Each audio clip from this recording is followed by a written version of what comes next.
Statement with a personal explanation from Ms. Raeesah Khan.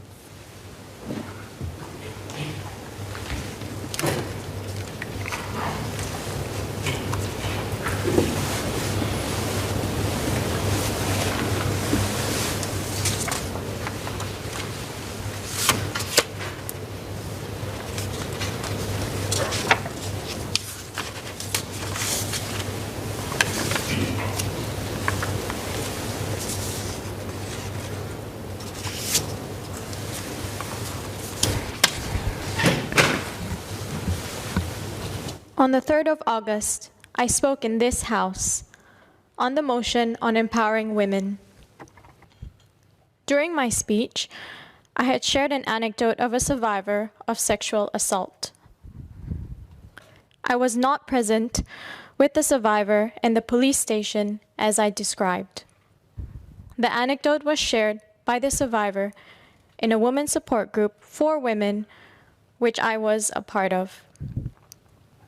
I did not share that I was a part of the group, as I did not have the courage to publicly admit that I was part of it. I attended this support group because I myself am a survivor of sexual assault. I was sexually assaulted when I was 18, studying abroad. That assault has traumatized me till this day. The fear and shame accompanying sexual assault is extreme and long-lasting, as it has been and still is for me. Unlike the survivor whose anecdote I shared in this House, I did not have the courage to report my own assault. Yet, as a survivor, I wanted so deeply to speak up and also share the account I had heard when speaking on the motion, without revealing my own private experience. I should not have shared the survivor's anecdote without her consent, nor should I have said that I accompanied her to the police station when I had not. It was wrong of me to do so. To survivors of sexual violence, I hope that this does not deter you from reporting your assaults. In sharing an anecdote without consent, I disregarded the principle of consent in discussions around survivors, consent, and sexual assault. As a survivor myself, I feel this failure deeply. It is important for me to take responsibility for my actions, for my error of judgment, and to set the record straight. I wish to correct the record by retracting the anecdote that I shared on the 3rd of August, and I wish to apologize to the Singapore Police Force.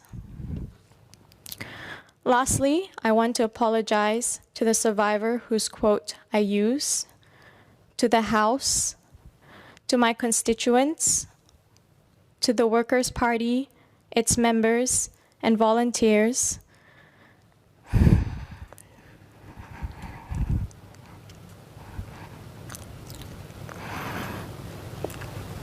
and to my family,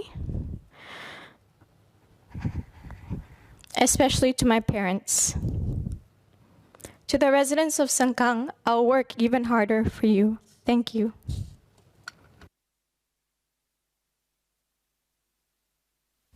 Leader.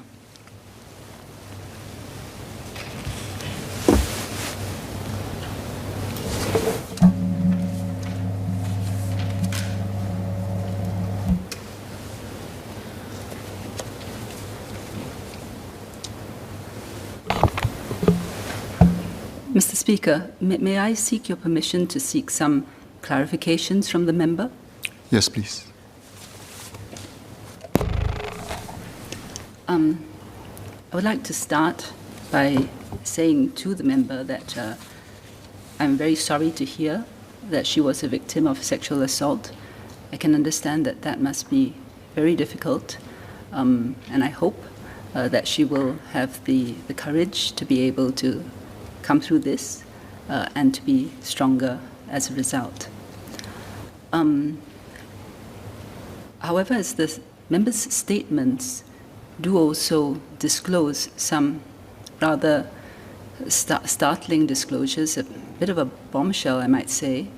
I do have to seek some clarifications because I need to know what exactly should follow from this disclosure. So I hope the member will understand and bear with me as I seek these clarifications.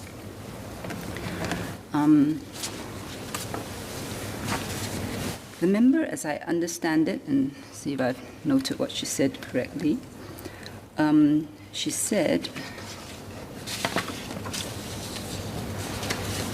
that she had shared an anecdote, but in fact, she had not gone down to the police station as she had previously described.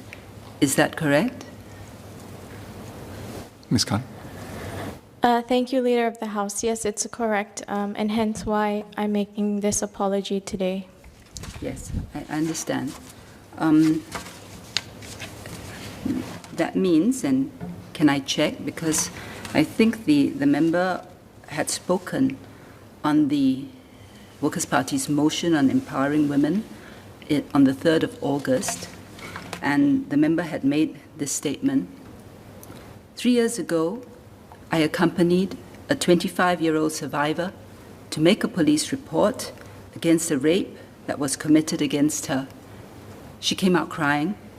The police officer had allegedly made comments about her dressing and the fact that she was drinking. Hence, in the light of what the member has just told us, that statement, at least the part about accompanying the survivor to the police station and what the member allegedly saw, that part is untrue. Can the member confirm that? Yes, I confirm that that was not the whole truth. And because later in that day, the Minister of State, Mr. Desmond Tan, had sought some clarifications from the member, and the member in her response said, like I mentioned, it was 3 years ago, and I do not wish to re-traumatize the person that I had accompanied. Can I ask the member to confirm that that statement, the person that I had accompanied, was also untrue? Yes, that was untrue. That was not the truth. Firstly, I want to say that when I was questioned subsequently, what was going through my mind was that I wanted to protect the survivor and the people that are in the group, that were in the group. And secondly, like I mentioned, it's really difficult to share a traumatic experience like this and to share that I was a part of that group in the first place. So I just wanted to clarify that these were the things that were going through my mind while I was answering those questions. Thank you. I understand. I'm just trying to establish the facts so that we all know exactly what transpired, and then we can think a bit further of what should follow from that. About 2 months later, I believe, the member was asked by the Minister for Home Affairs further clarification in this House. So that would have been on the 4th of October, 2021. And this was the exchange that took place.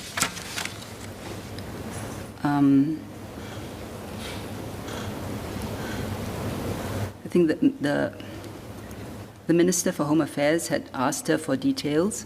The member had said she would like them to remain confidential.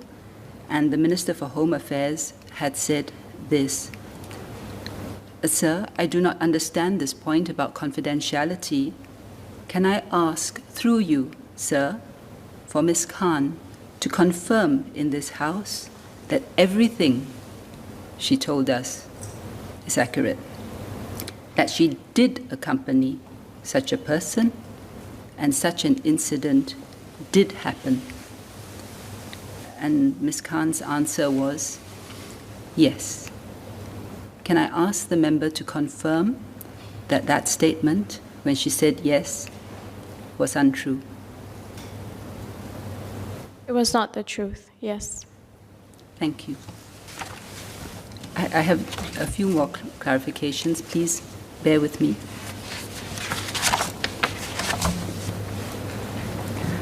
If I understood the member correctly earlier, she had said that, the reason and the thinking behind what she did was that she did not want to disclose publicly that she was a member of the survivors group. Is that correct? Yes, I did not want to disclose publicly that I was a part of a women's support group. Thank you. I understand. I want to understand from the member why it was necessary, actually, to say those untruths, because the member could easily have related the anecdote by saying that she heard from someone who had this experience.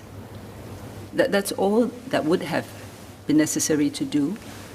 The member would not have had to refer to the support group or even disclose its existence. And there would certainly have been no need to reveal that she was part of the support group. So I would like to ask the member this.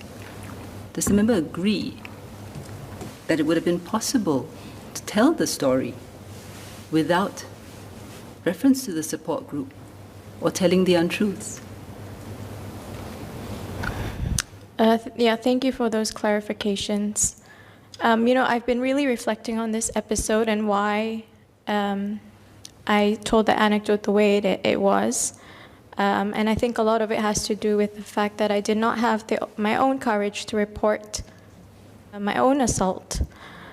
So I felt, very compelled to ensure that other survivors who do get the courage to report their assault, to have that process done with respect and with dignity. But I recognize the leader of the House's comments, and I do recognize that it was not the right way to go about it. And that's why I'm here today, admitting that it was a mistake, and here making a very frank apology. Thank you. I understand that. So I do completely empathize with the reason why the member felt it was necessary to speak up. All I'm asking is this, and I'm not sure that I had a response, but my question was simply this. It would have been possible to tell the story without the untruths and without referring to the survivors group. Would the member agree? Yes, so if I was unclear, I apologize. Yes, I do feel like it would have been possible, but in my haste and in my passion to advocate for survivors like myself, I did a mistake. Right. Then, well, the other thing I'm a bit puzzled about is I can understand the mistake, the spur of the moment, but the only thing is that on the 3rd of August, I had specifically stood up in this House to remind members of the need to substantiate allegations made, and I had said this: I just wanted to remind members of the House that when assertions and allegations are made, members must be prepared to substantiate them. This is just a reminder to members so that in future they will understand. So I said that on the 3rd of August. 2 months later, when the member was asked by the Minister for Home Affairs about this incident, just 2 months' time to reflect, why did the member then repeat the untruth? Thank you. Like I mentioned before, I think there were two things that were going through my mind. The first was that I really wanted to protect the identity of the survivor and those of the survivors in the women's support group. And secondly, a lot of people did not know about this assault until very recently, including my family. So I was not ready at that point to come forward with this information. But after being able to have discussions with my family, with my friends, and also informing the relevant people, it was clear that I wanted to make this apology. I wanted to make this personal explanation, like I've done so today. Thank you. I have to check another matter. Although the member has retracted and apologized, and indeed that is the correct thing to do, given the circumstances that she has explained, the member has also said that she was relating another survivor's story. This means that there still is an allegation against the police, not the member accompanying somebody and going down, but there is a survivor there with an allegation against the police, which has been related to this house. That means there is still an issue of the need to substantiate the allegations. A withdrawal and an apology does not purge or wipe out a previous failure to substantiate the allegations. What I'm trying to understand, and this is very important, when I need to understand what the member knew at the time the allegation was made. Is this a case where, based on what the survivor said, the member, or let me backtrack a bit, because when the member was asked about it, she said, with regard to confidentiality, I would not like to reveal any of the information. So is this a case where, based on what the survivor said, the member actually knows the details but didn't want to disclose them because of confidentiality? Or is this a case where the member actually doesn't know any of the details? Thank you. I don't know any of the details. All I knew was what I shared in my speech on the 3rd of August, and that was an account from the survivor. I understand that it's not going to be able to be verified, and hence I've withdrawn my anecdote and apologized to the Singapore Police Force as well. Thank you.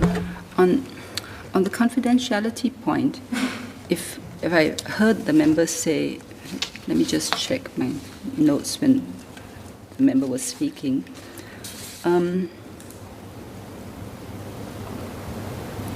Yes, she said that, the member said on confidentiality that she should not have shared the survivor's story without her consent. Can I ask the member why she said that? Is it because the story was shared in confidence, i.e. on the understanding that it would be kept confidential? Yes, one of the principles of being in a women's support group is that the details should remain confidential. And that is something that I shared in my speech, that I feel this failure deeply, because I myself am a survivor, so I understand what it feels like to have information out there that I did not consent to. And this has been a lesson of consent for me. And yeah, like I said, it's a failure I take very deeply. So, because when the member was asked for details in Parliament, she said that she did not want to disclose because of confidentiality. But based on what the member has just said, actually by that time, because the story had already been recounted, it means the member had already breached the survivor's, breached the confidentiality to the survivor. Is that not correct? That is correct, yes.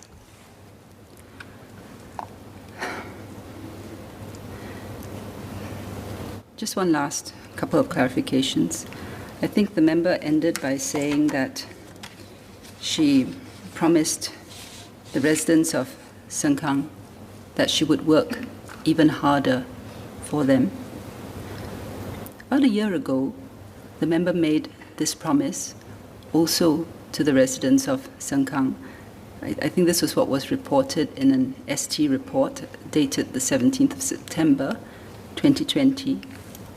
The member had said, "From these interactions, I have also learned that as a leader, I have the power to start difficult conversations and that it is vital to frame these conversations in a considerate and accountable manner. As an MP, I hope to use the appropriate platforms to speak out on matters concerning my constituents." That was the promise made last year to the residents of Sengkang. I mean, the member has, in the motion on women's empowerment, had the platform to speak here about women's issues. The member had the power to use her position as an MP to advocate. Can I ask the member that, having regard to the fact that the member has not been truthful to Parliament and not able to substantiate the allegations because the member had no details, would the member regard that promise last year to the residents of Sengkang to have been kept? Thank you. Yes, I do, because I'm here today and I'm accountable for my actions.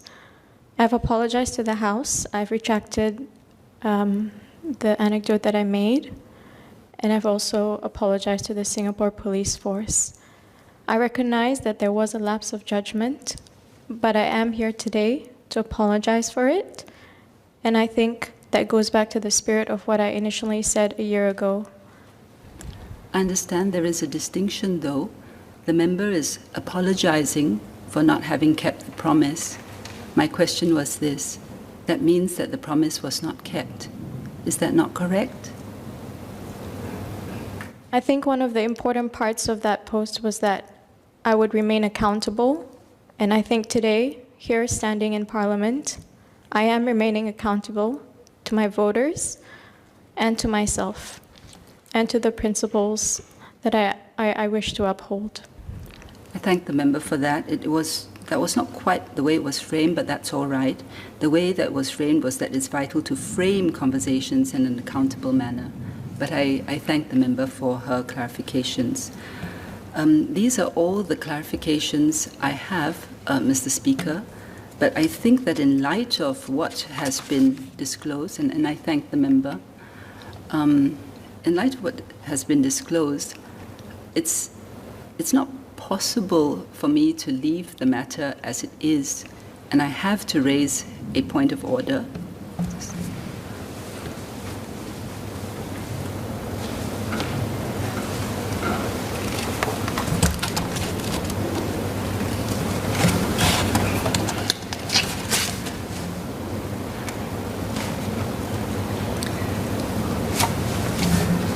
I wish to raise a point of order under Standing Order 107B. And the point of order is this. The member has, by her own admission, lied to the House 3 times. In her original speech, in the clarifications arising from that speech, and 2 months later, in her response to the Minister for Home Affairs. The member has also confirmed that when she made the statement, she didn't really have any details. That means that she was, at the time of making the statement, not able to substantiate her allegation, and in fact, had very little basis for doing so. What this means is that there's this, and as a result of that, there's a cloud hanging over the police. The police had to go and do investigations, and a lot of time and resources were spent on that. It was unfair to the police. I think the member has acknowledged that. I think, but most of all, and this really is the most distressing part, what has happened does a great disservice to the survivors of sexual assault and rape victims. And the reason is this: because it's hard enough for such women who are victims to tell their stories, and they have great difficulty in getting people to believe them sometimes. So when relating their stories, and that is based on a lie, an inability or unwillingness to substantiate the story, it makes it that much more difficult for these women to come forward and to tell their stories, because it's like ink in water. It spreads throughout, and it casts doubt and suspicion on the stories, and it makes it that much harder for women to be believed. It undermines what we're trying to do, and especially in this year of trying to advance women's development. As I've said before, as members of Parliament, we are granted privileges. One of those privileges is to be able to speak in Parliament with immunity. Unlike other people, we can do so without fear of prosecution because of the underlying public policy interest, which is to be able to raise things. And it's very, very important when we do so that we must be able to speak truth in this House, and when we assert or make allegations, to be able to back them up. I wish to say to the member that I do hope that, given her past experience and what she has described and shared, I hope that she will heal. I hope that she will have time to recover from her issues on a personal level and repair relationships, which she has acknowledged have been strained. But the member is also a member of Parliament, and therefore subject to duties and responsibilities which everyone in this House is also subject to. And one of these, of course, is that when you have parliamentary privilege, you must neither breach that privilege nor abuse it.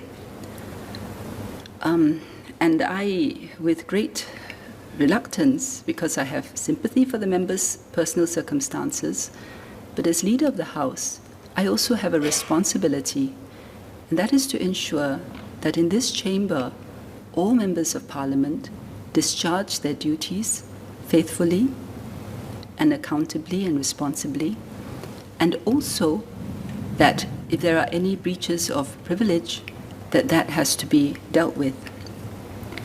I have to ensure the integrity of our Parliament, because Parliament is a platform that other people look at. Singaporeans look at what we discuss here. They believe what we say. When there's untruths, it undermines the trust. Other people, the international forum, and other countries look at what is discussed in this platform, and what we say and what we do must be based on truth and integrity, because, again, if we do not do that, it undermines the reputation of our Parliament, our institutions, and the faith that our people have in us. Therefore, given what we've heard today, I really have no choice but to raise a complaint under Section 107B of the Standing Orders for breach of privilege suddenly arising, based on, firstly, the disclosure by the member that she has not been truthful, has lied to Parliament, not once, not twice, but 3 times, and also because she has been unable to substantiate an allegation that has been made. These are matters which prima facie affect the privilege of Parliament, and I therefore reluctantly have to ask the matter, Mr. Speaker, to be referred to the Committee of Privileges.